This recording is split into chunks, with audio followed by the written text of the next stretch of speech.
Inflammation is the response of vascularized connective tissue to the injury. So inflammation is of two types. Either there can be acute inflammation, which is immediately after the injury, or after some point of time after injury, it is chronic inflammation. So chronic. The commonest pattern of inflammation that is seen clinically. Now this is a question, a one-liner question that has been asked. It is catarrhal inflammation, which is the commonest pattern which is seen clinically. So it is the commonest pattern of the inflammation that is seen clinically, and it is associated with the leakage and mucin and fluid leakage. Most characteristic feature of acute inflammation are vasodilation and increase in the vascular permeability. So these are the characteristic feature of acute inflammation. Then acute inflammation consists of two components. First, there are vascular changes, then there are cellular changes. So vascular changes are seen in the small blood vessels, specifically arterioles or venules most commonly. First change that is seen is the transient vasoconstriction. This is followed by the vasodilation. Now what happens? Suppose this is the normal small capillary blood flow, the small blood vessel blood flow. Then what happens in case of inflammation, that too in case of acute inflammation, there is vasodilation. That means the vessel is dilated now. It is more than the normal size. Since there is a vasodilation, because of that there is redness, and because of that there is increase in the temperature, which is scalar redness as rubor. So after the vasodilation, there is increase in the vascular permeability. That means the fluid, cells, proteins, they start leaking out of the blood vessel. That means there is a leakage. There is increase in the vascular permeability. The vascular membrane, the vessel membrane, it has become permeable now. That means fluid, cells, proteins can pass through it. So there will be cells, proteins and fluid surrounding the blood vessel, small blood vessel, and because of that there is going to be swelling. So exudate is formed and swelling, which is tumor, it is seen.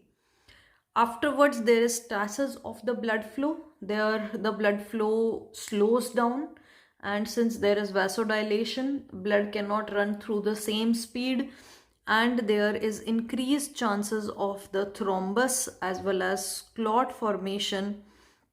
And this is the reason we call inflammation is a prothrombotic stage, because it is a prothrombotic state because there is increased chances of thrombus formation or the clot formation at the end of the acute inflammation. Now what are the cardinal signs of inflammation? These were given by Celsius, and rubor is redness, then tumor is swelling, rubor, tumor, dollar, calor, and functioniosa was given by Virchow. Rest all was given by Celsius. Dollar is pain, calor is increase in the temperature, and these are the signs of inflammation. Say suppose in a localized area, if you see these signs, that signifies that there is an inflammation happening at that particular location. Virchow described functioniosa, which is loss of function. Rest all the cardinal signs were discovered by Celsius. The most characteristic feature of acute inflammation, as I told you, there is increase in the vascular permeability. So the blood vessels become permeable. As I told you, it affects small blood vessels. So there is going to be increase in the permeability, and that is the most characteristic feature of the acute inflammation. The most common mechanism that is responsible for this leakage, it is endothelial cell contraction. What happens? This is the blood vessel wall. It is composed of endothelial, which is the innermost layer of the blood vessel, and there is contraction of these endothelial cells. Since there is contraction of these endothelial cells, now there is a gap that is created between these endothelial cells, and a small leakage channel is created, and from here cells, water, protein, they can pass through. So this is a vascular permeability that is caused because of the contraction of the endothelial cells. This can result in increase in the vascular permeability, which is a sign for acute inflammation, which is the most common characteristic. It is not a sign, it is a characteristic of acute inflammation. Endothelial cell contraction typically involves the small blood vessels, arterioles. Most commonly it involves the venules and the capillaries. So which vessels are involved? They can ask simple questions in the exam, that typically endothelial cell contraction involves what? It involves the small blood vessels. Or they can give you all the option and one more, say suppose they can give veins in the option also, so they can give a except based question. Now, what are the mechanism of vascular leakage? One of the mechanism I told you, that there is contraction of these endothelial cells. Say suppose these were the endothelial cells earlier. Now there is contraction of these endothelial cells and they have created a small space, and that can lead to the vascular leakage, or they can lead to the vascular permeability. One of the reason for vascular permeability can be endothelial cell contraction, and in fact this endothelial cell contraction is the most common cause. Apart from endothelial cell contraction, there can be direct endothelial cell injury, there can be endothelial cell retraction, or there can be endothelial cell damage, which can lead to the vascular leakage, which can lead to the vascular permeability. Now, endothelial cell contraction is also known as immediate transient response. This is an immediate response to the injury, immediate transient response to the injury. Now, endothelial cell contraction, as I told you, it is the most common mechanism that is involved with the increase in the vascular permeability. This kind of injury is specifically seen only in the venules. Now, apart from that, this endothelial cell contraction, which is also known as immediate transient response. Now, instead of giving endothelial cell contraction, examiner can also give the word immediate transient response, which is also known as endothelial cell contraction, and it is seen in case of a thorn prick injury. So, in case of a thorn prick injury, immediately person feels pain. So that is injury, that is an immediate response, that is an immediate transient response. So thorn prick injury is an example for endothelial cell contraction or immediate transient response. Direct endothelial cell injury, immediate sustained response. Here it is a sustained, not a transient, it is sustained response. Direct endothelial injury seen in severe burns and septicemia. Endothelial cell retraction, which is a delayed transient response. It is delayed, but it is a transient response seen in hypoxia, seen in bacterial infections, and endothelial cell retraction is also seen in cytokine mediated injury. The last mechanism of the vascular leakage is endothelial cell damage. Here the response is delayed prolonged leakage. So damage happens because of a prolonged injury, right? From a delayed prolonged leakage. The examples of this can be late sunburn, or it can be radiation therapy. Radiation, which can lead to endothelial cell damage. The most common mechanism being endothelial cell contraction, which is also known as immediate transient response. In acute inflammation, due to contraction of the endothelial cell cytoskeleton, there is early transient, that is increase in the permeability, increase in the vascular permeability. Delayed prolonged bleeding is caused by, it is caused by a direct injury to the endothelial cells. Earliest transient change following tissue injury will be increase in the neutrophils, that is neutrophilia. Increase in the permeability in acute inflammation is due to histamines, and we'll talk about the chemical mediators, we'll talk about histamines. So there is, increase in the permeability is because of the histamine, and bradykinin is responsible for pain as well as increase in the vascular permeability. So enhancing the permeability for capillaries is the action of the bradykinin. Now, Virchow's triad consists of three things. One is the endothelial cell injury. Another one is change in the blood flow. So there can be stasis or turbulence in the blood flow, or hypercoagulability of the blood. Acute inflammation can be two types: acute inflammation or chronic inflammation. If it is a short duration, immediate, it is acute. And neutrophils are the cells that are seen in the acute inflammation. What is the hallmark of acute inflammation? It is increase in the vascular permeability. Remember, increase in the vascular permeability is the characteristic feature. It is the hallmark feature of acute inflammation. When we talk about chronic inflammation, it is an inflammation which occurs after a period of time, that is a long duration. And the cells that are seen in chronic inflammation or involved in chronic inflammation are the mononuclear WBCs. These are lymphocytes or monocytes. The hallmark feature of chronic inflammation, which is a long duration injury, it is associated with the tissue destruction and the tissue damage. So because of this long-term inflammation, long duration inflammation, there is destruction of the tissues. Now coming to acute inflammation, there are cellular changes and the vascular changes. We have talked about the vascular changes. In the vascular changes, we have talked about these steps, which is transient vasoconstriction, which is the first change, then vasodilation, then increase in the permeability and stasis of the blood flow. So they can either give this question as a sequence based question and arrange this in the order of sequence.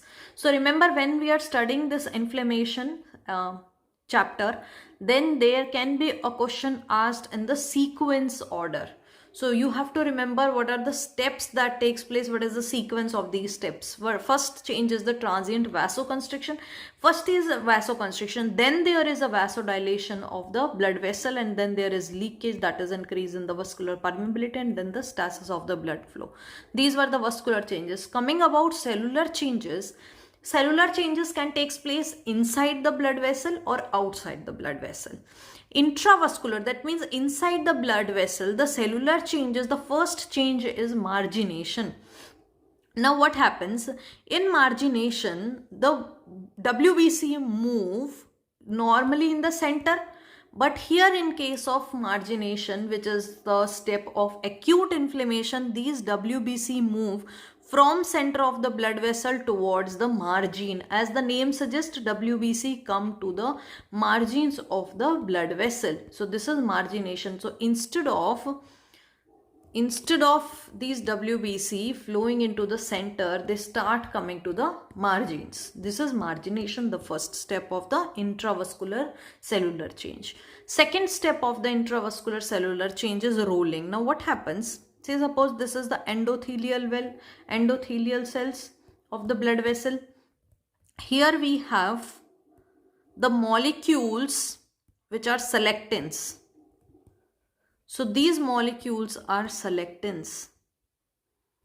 Now these WBC, which have now come to the sides, they start rolling over. They start rolling over to the endothelial cells. So first there is a loose adhesion. Then there is reduction of the speed of these WBC. They loosely adhere to these selectins.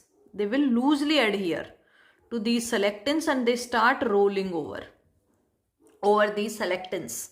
So because of the interaction of selectin and sialyl-Lewis X, this is also a molecule on which these WBC start rolling, or the neutrophils start rolling over.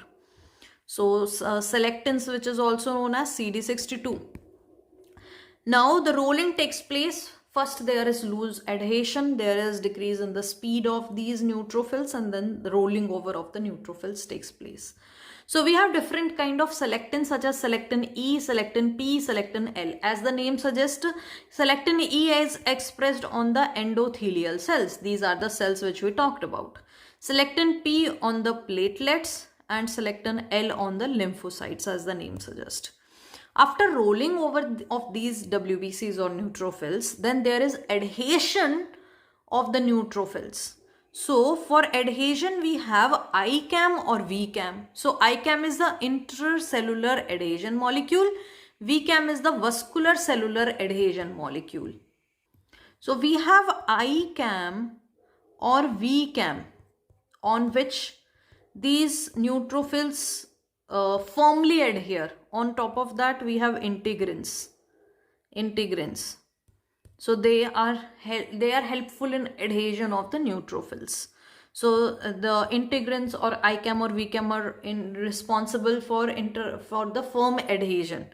Then if there is a defect in the adhesion, we call it leukocyte adhesion disorders, LAD. So if there is malfunction of integrins 1 and I, you can remember 1 and I. So the malfunction of integrins is known as LAD1, leukocyte adhesion disorder 1. And the malfunction of selectin receptor, which is Cialis-Lewis X receptor, this is known as LAD2. So integrins which are firmly adhere and selectins which loosely adhere to the neutrophils. So LAD1 disorder is because of history of delayed separation of the umbilical cord, and LAD2 is because of the fucosal transferase defect. Both of these disorders are involved with the recurrent infection in the individual. So these are the intravascular changes. Intravascular changes, margination, rolling over, and rolling over occurs due to selectins. Then adhesion occur due to integrins, and diapedesis, which is movement from inside of the blood vessel through the basement membrane, occurs because of CD31 PCAM molecule. Right. Next is extravascular changes. Now, they WBC, now that they have come out of the vessel, they have come from the in between the endothelial cells. So they have come outside the vessel. Now the neutrophils are outside, or the WBCs are outside. They need to go and attack the bacteria. So for that, there is a path that is created, and this is known as chemotaxis. So the extravascular changes we have is chemotaxis. Now chemotaxis, as the name suggests, chemo means chemical and taxis means a slow movement. So these WBC create a path to reach to the bacteria. Say suppose this is the bacteria. These WBC move in one direction. They don't go to the opposite direction again to the blood vessel. Once they come from the endothelial cells, they come from the blood vessel, they are going to go towards the bacteria. They are not going to come back to the blood vessel again. So this is a unidirectional. It is a unidirectional movement of the WBC towards the bacteria. And this unidirectional movement of WBC is known as chemotaxis. The chemicals that are responsible for chemotaxis, they are bacterial products. These are the exogenous source. Then C5a complement protein, interleukin 8, leukotriene B4, these are the endogenous. Steroids inhibits the chemotaxis. So since steroids inhibit inflammation, so it inhibits the chemotaxis. Then the next step is phagocytosis. Leukocyte activation, it occurs prior to the phagocytosis, and it is mediated by secondary messengers such as inositol triphosphate or DAG. So phagocytosis, first there is a recognition of the target cell. Then there is engulfment via the pseudopod formation. So then there is a pseudopod formation that is due to the actin polymerization. And then there is opsonization. So opsonization, the bacteria becomes tastier. Say suppose this is the bacteria and there is a tasty layer which is formed on the top of the bacteria to make the bacteria tastier. So this is opsonization, which is basically preferential eating, that this is the bacteria which should be eaten up.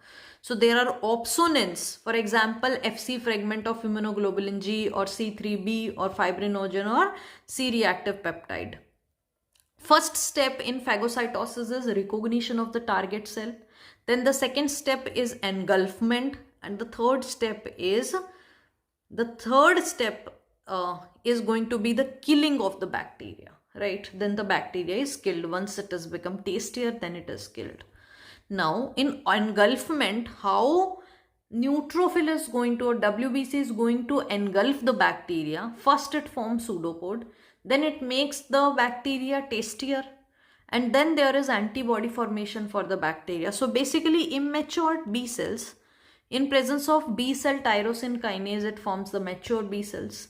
Now, in absence of the B cell tyrosine kinase, or if there is a defect in the tyrosine kinase, B cell tyrosine kinase, there is a disease which is known as Bruton's disease. Now, B for Bruton's, and remember B for it is a B cell disease. So, it is a X-linked recessive disease that is seen in the boys. It is recessive. So in this case, in case of Bruton's disease, there will be decreased mature B cells, decreased plasma cells, and decreased antibody formation. Now normally what happens, the immature B cells forms the mature B cells, then plasma cells, and then the immunoglobulin are formed. Then there is killing of the bacteria. Here we have the opsonized bacteria, which is a tastier form of the bacteria, which occurs in the engulfment process of phagocytosis.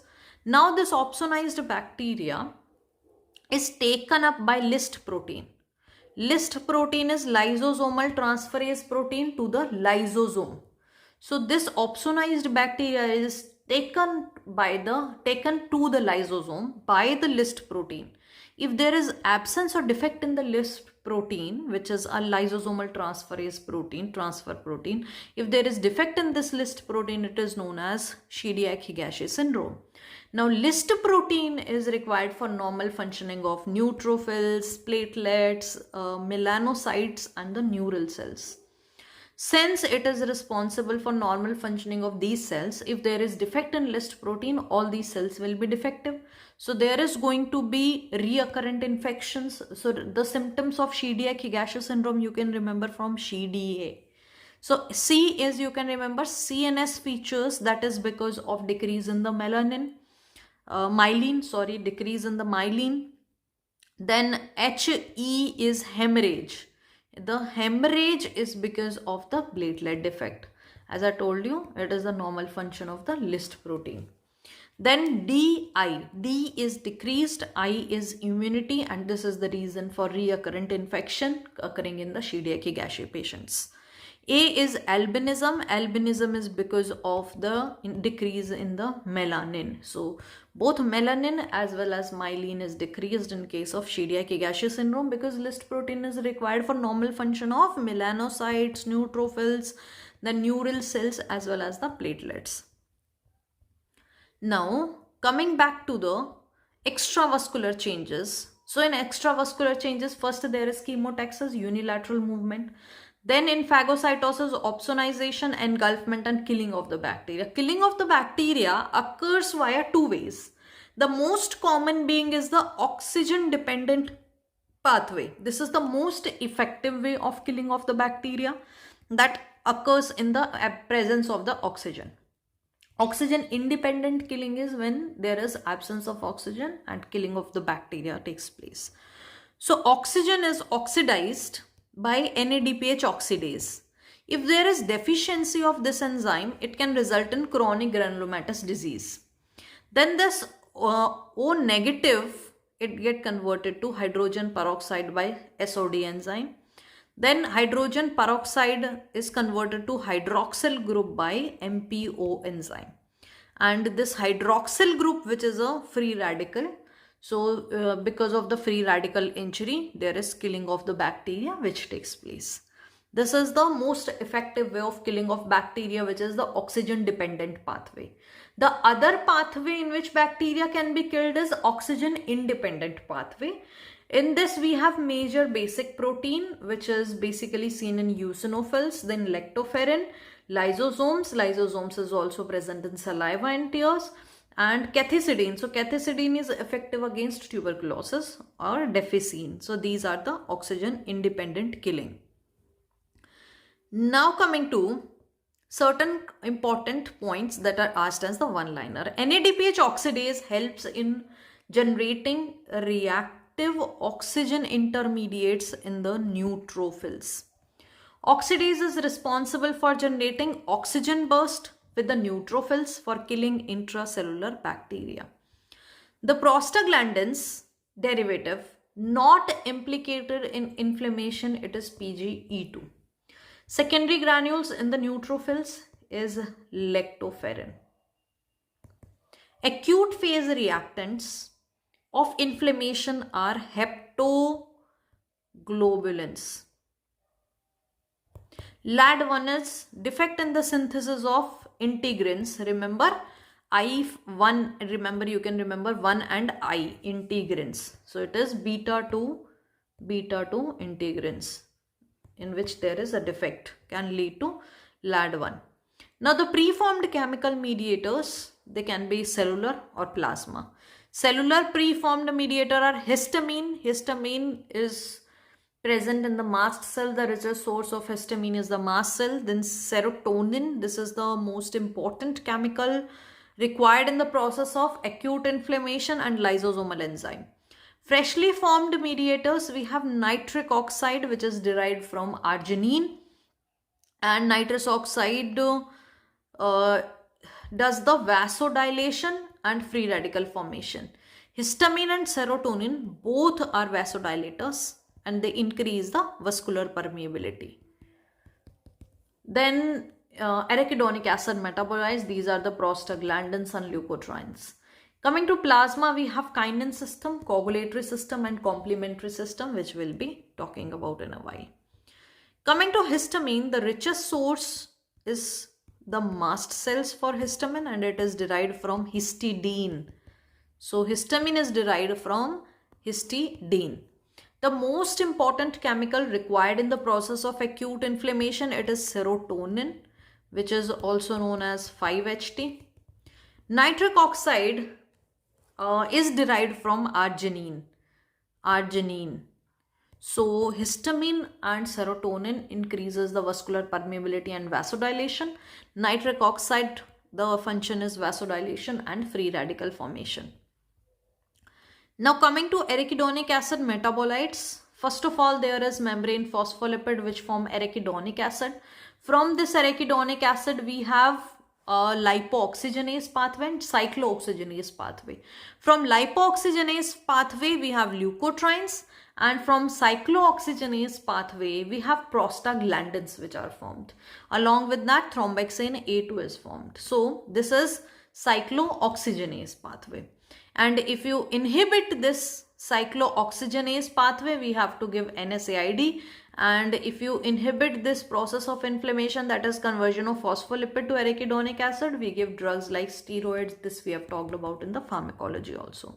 Now thromboxane A2, the functions of these three are very important, and they have asked previously in the exams. So thromboxane A2, the purpose is vasoconstriction and aggregation of the platelets. So they have asked certain times this question, aggregation of platelets is due to which? It is due to thromboxane A2. Now prostaglandins I2 acts on the endothelium, and there is vasodilation and anti-aggregation for the platelets is the function of PGI2, that is prostacyclins. This is prostacyclins. This is anti-aggregation of the platelets. Though platelet aggregation is the function of thromboxane A2 and anti-aggregation of the platelet is the function of prostacyclins I2. Then coming to prostaglandins E2 and F2 alpha, which causes pain and fever. Coming to cytokines, so cytokine involved interleukin, tumor necrotic factor alpha and interferons. So they act on the endothelial cells or fibroblast. We have pro-inflammatory and anti-inflammatory cytokines. So pro-inflammatory cytokines are interleukin 1 and interleukin 6.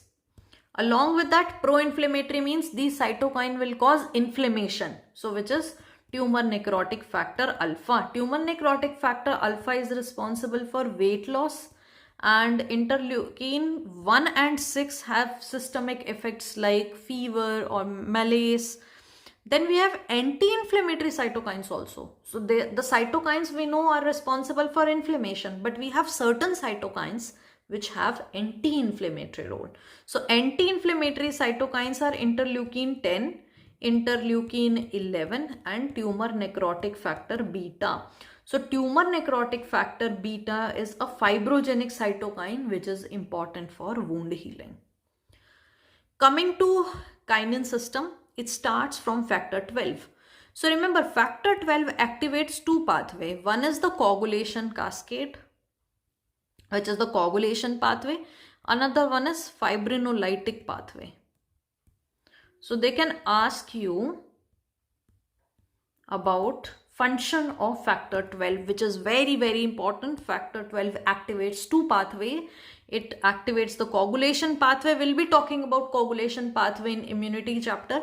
So coagulation pathway is also initiated by factor 12 or activated by factor 12. We start with 12, 11, 9, 10, remember? And for extrinsic we have 3, 7, but it all starts from 12. So coagulation cascade starts from factor 12. Along with that, the fibrinolytic pathway is also activated by factor 12.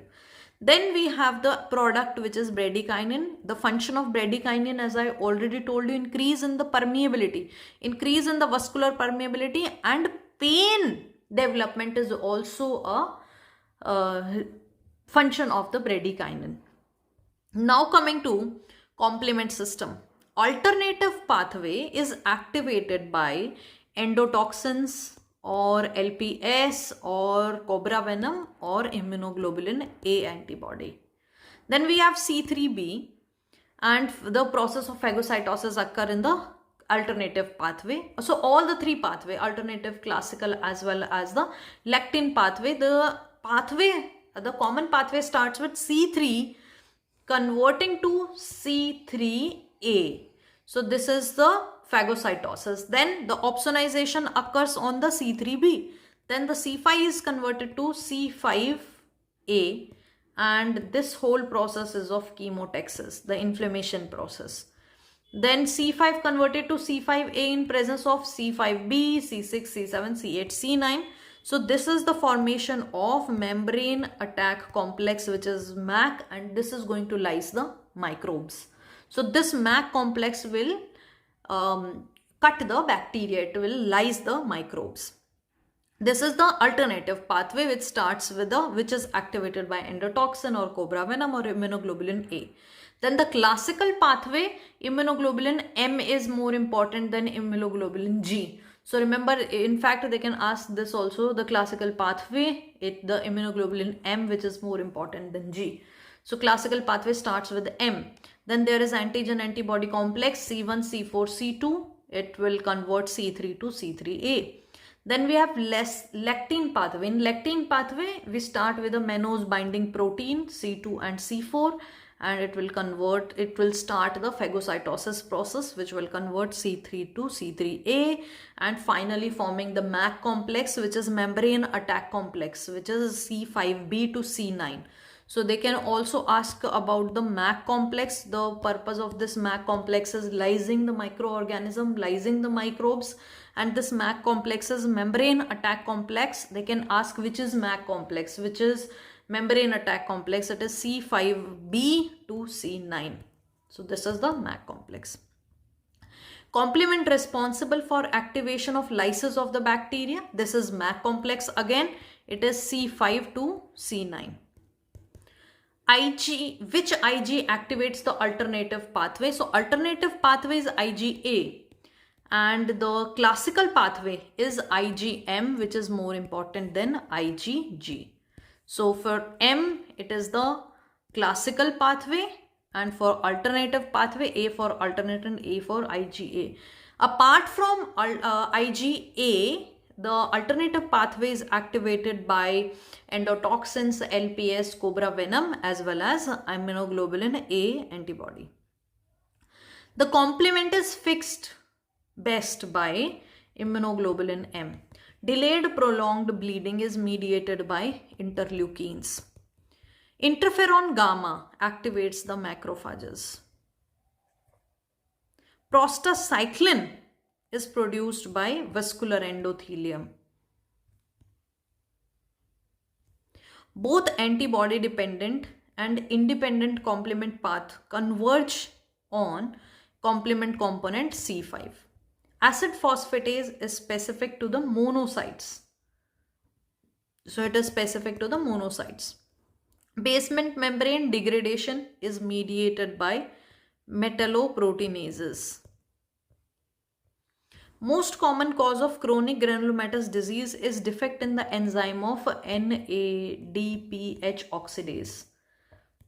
So now if you remember the oxygen dependent killing, in the oxygen dependent killing, what we have studied, we start with the oxygen and it is converted to O negative via NADPH oxidase, and if there is deficiency of this enzyme, it can lead to chronic granulomatous disease. Then this O2 negative is converted to peroxide, which is by SOD enzyme, and this peroxide by hydroxyline by MPO enzyme. So, and this hydroxyl, which is a free radical, is responsible for killing of the bacteria. This is the most effective way of killing of the bacteria, which is oxygen dependent killing. So if there is deficiency of NADPH oxidase, it can lead to chronic granulomatous disease. Epithelioid cell and multinucleated giant cells of granulomatous inflammation are derived from monocytes. So these are macrophages. Macrophages are converted to epithelioid cells by interferon gamma. Atherosclerosis is a type of chronic inflammation. Epithelioid granuloma are caused by helper T cells. Nitrobutazolium test, it is used for phagocytes. Teuton giant cells are seen in xanthomas, so we'll talk about few important giant cells. Teuton giant cell are seen in case of xanthoma. Langerhans cells, they are seen in tuberculosis. Teuton giant cell, we already talked about, seen in xanthomas. Warthin-Finkelte giant cells in measles. Reed-Sternberg cells in Hodgkin lymphoma. So double D, owls, these are the owl cells. Owl's eye cells, Hodgkin lymphoma. So the few important giant cells, again very important: Langerhans cells, TB, Teuton giant cells, xanthoma, Warthin-Finkelte cells, measles, and Reed-Sternberg cells, Hodgkin lymphoma. Cells seen in the chronic inflammation of Pseudomonas are neutrophils. Neutrophils basically are the acute inflammatory cells. But in case of Pseudomonas, that means before 24 hours. Till 24 hours, we see neutrophils.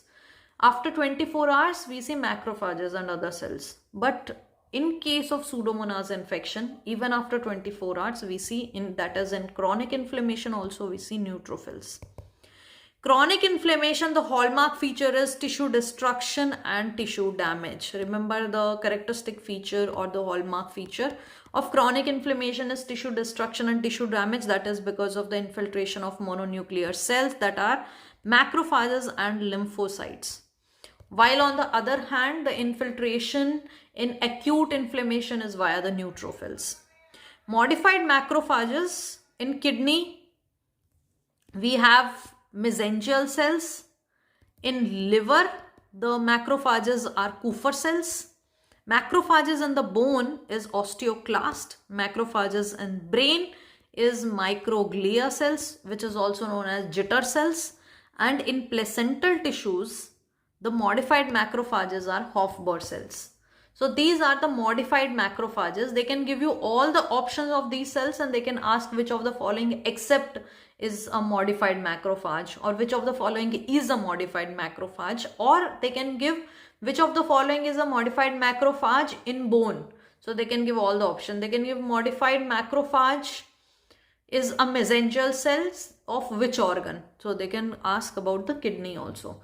So the modified macrophage in kidney is mesangial cell, in liver is Kupffer cell, in bone is osteoclast. Modified macrophage in brain is microglial cell or jitter cell. In placental tissue it is Hofbauer cell. Now coming to few important points regarding wound healing, the hallmark feature is deposition of granulation tissues. There are three components in wound healing: mononuclear cells, neovascularization, and collagen and fibrous tissue. Wound healing is of two types, primary wound healing and secondary wound healing. So when the wound healing occurs via suture, so if you have placed suture, there is a neat wound healing, it is the primary wound healing. Secondary wound healing is when you leave an open scar, that is secondary union. Wound heals by secondary union. So three components of wound healing: mononuclear cells, new vascularization, maximum on day 5 of wound healing. So they ask this question, new vascularization is maximum on which day? It is the 5th day, on the day 5 of the wound healing. Collagen and fibrous tissue are formed in the process of wound healing. There are many types of collagen. The type 1 collagen is seen in all the tissues, specifically bones, then type 2 in cartilage, and type 3 in the scar formation. So early stages of the scar formation we see type 3 collagen. Late stages of the scar formation, say after 25 days of the scar formation, then you will see type 1. Initially in the phases of, in the first 3 weeks of scar formation, we see type 3 collagen. Then type 4 collagen is seen in basement membrane. Initial stage of wound healing, we see type 3 collagen, and specifically up to 4 weeks, I must say. In question, if they give a histopath section and they explain everything in the question, that the patient is 21 days after, this is the histopath section of patient having a scar 21 days after wound healing, which type of collagen is seen. So basically up to 4 weeks you can see maximum of type 3 collagen. After 4 weeks, then there will be starting of maximum of type 1 collagen, but up till 4 weeks there is, that is the scar formation, there is type 3 collagen which is abundant. Vitamin C deficiency leads to impaired wound healing. So vitamin C is very important for wound healing. Then primary wound healing, secondary wound healing. Primary in case of surgical, clear, neat surgical wounds. Secondary wound healing, wound contraction occurs, that is because of the secondary wound healing, and that is due to myofibroblast. So which are the cells that are responsible for secondary wound healing? They are myofibroblast, again asked in the exams. Then they ask about wound strength. So 10% of the wound strength is seen at 1 week. 70% of the wound strength is seen at 3 months, and wound strength 100% is never seen. So at 1 week, 10% of wound strength is achieved. At 3 months, 70% of the wound strength is achieved, and 100% wound strength is never achieved. That means once a scar is formed, the wound strength comes back to normal never. Articular cartilage. So we have talked about type 2 collagen is forms the cartilage. It is formed from type 2 collagen. The collagen most abundant in hyaline cartilage, again a cartilage, it is type 2 collagen. Most abundant glycoprotein that is present in the basement membrane, it is laminin, and the collagen, that is going to be type 7 collagen. Then maximum collagen in wound healing is seen at 2nd week. So maximum collagen in the wound healing is seen at the end of the 2nd week. It is seen at the end of the 2nd week. And which type of collagen is seen? It is type 3 collagen which is seen at the scar formation. Highest concentration of hydroxyproline is seen in collagen, and wound contraction is mediated by myofibroblast cells. So they are going to cause the wound contraction. These are the special type of fibroblast. Complete restoration of the tensile strength of wound comparable to normal tissues takes as long as 6 months to completely restore the strength of the wound. In wound injury, the sequence of cells, first is platelet, then neutrophils, and then macrophages, and then the fibroblasts. So first thing is platelets, they form the platelet bed. Then there is neutrophils that comes, then macrophages, big cells, and then the fibroblast lead the scar formation or leads the wound healing. So this is about the important points of wound healing.